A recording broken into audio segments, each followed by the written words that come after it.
तो आज आपको बहुत ही रोचक और मनोरंजन से भरपूर एक जो है आंगनवाड़ी कार्यकर्ताओं की एक गतिविधि है, उसके बारे में बताएंगे। और उस गतिविधि का नाम है जादू का झोला। ये जादू का जो झोला है, इसको बनाने का बहुत ही आसान तरीका है।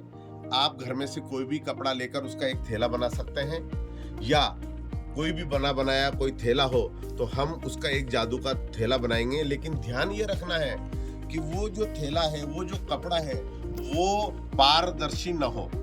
उसमें जो भी हम सामग्री रखें वो बच्चों को दिखना नहीं चाहिए।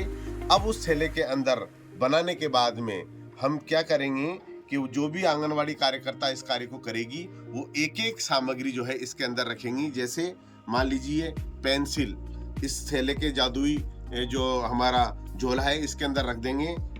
रबड़, चूड़ियां, अंगूठी, मोती, मोतियों की माला, कटर, धागा, प्लास्टिक की डब्बी, पेन इत्यादि इत्यादि अन्य सामान भी हम जो है ना बच्चों के स्तर के अनुसार इसके अंदर रख सकते हैं।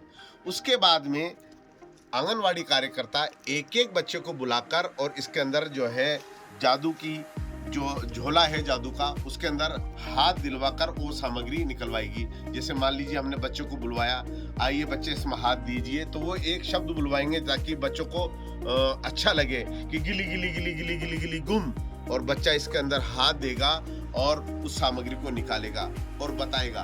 तो उससे पूछेंगे ये क्या है, तो या तो बच्चा बता देता है, और अगर नहीं बता पाता है तो हम उसको सिखाएंगे ये धागा है, ये क्या काम आता है बच्चों, तो जरूर बच्चा बनाएगा ये कपड़े सीने में काम आता है, ये थैला सीने में आता है, मेम ने जो जादुई जो झोला सिया है वो भी इस धागे से सिया है।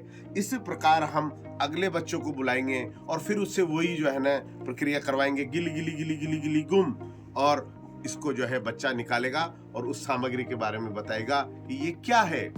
बच्चा बताएगा निश्चित, क्योंकि उसने देखी है ये चूड़ी है। अच्छा बताओ आपने ये बच्चों चूड़ी कहाँ देखी है, तो बच्चा बताएगा मेरे माँ के हाथ में देखी है, मेरी बहन के हाथ में देखी है, अक्सर हम महिलाओं के हाथों में ये चूड़ियाँ देखते हैं। अच्छा बताओ इसका आकार कैसा है, तो जरूर बच्चे को बताएगा। अगर नहीं बता पाता है तो हम बताएंगे इसका आकार गोल है।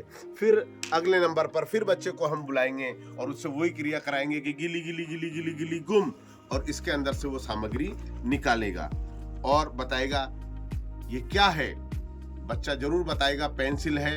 अगर बच्चा ऐसा है उसको पेन बताता है तो हम बताएंगे ये रूल है, ये पेंसिल है और ये कॉपी में लिखने में काम आती है। इसका जो लेख है उसको हम रबड़ के द्वारा मिटा देते हैं। इस प्रकार से क्रम वाइज हम एक एक बच्चे को बुलाएंगे, फिर अगले बच्चे का नंबर लेंगे और उससे वही प्रक्रिया कराएंगे, गिली गिली गिली गिली गुम, और झोले के अंदर वो हाथ देगा और जो भी सामग्री आएगी उसके बारे में बताएगा। बताइए ये क्या है, तो बच्चे बताएंगे इसमें से कि ये अंगूठी है। अच्छा बताओ बच्चों ये अंगूठी आपने कहाँ देखी है, जरूर बताएंगे कि हमने जो है ना हमारे घर में हमारे भाई ने पहन रखी है, हमारी बहन ने पहन रखी है, और ये क्या काम आती है कि ये उंगलियों में पहनने के लिए काम आती है, ये सौंदर्य बढ़ाने में काम आती है। इस तरीके से हम बच्चों को बताएंगे। इस प्रकार की प्रक्रिया से बच्चे का बौद्धिक विकास होगा, नए शब्दों का जो है ना उसको ज्ञान होगा। लेकिन आंगनवाड़ी कार्यकर्ता इस बात का ध्यान रखें, इसके जादू का जो झोला है जादू का, इसको 2 स्टेप में करवाना है। पहली स्टेप है इसके अंदर जो बच्चे की पहली स्टेप है वो है 3 से 4 वर्ष के बच्चे, उनसे तो हम सामग्री के बारे में बात करेंगे और पूछेंगे। और 4 से 6 वर्ष के जो बच्चे हैं उन बच्चों से हम जब ये प्रक्रिया कराएंगे तो जैसे एक कराएंगे कि एक बच्चे को बुलाया और हमने प्रक्रिया करवाई, करो भाई कि गिली गिली गिली गिली गिली गिली गुम, और उसने जो है ये निकाला। बताइए ये क्या है, कि ये माला है, मोतियों की माला। तो माला का पहला ध्वनि जो है वो किस अक्षर की है, तो हम बताएंगे बच्चों को कि इसके जो है पहली ध्वनि वो में से है।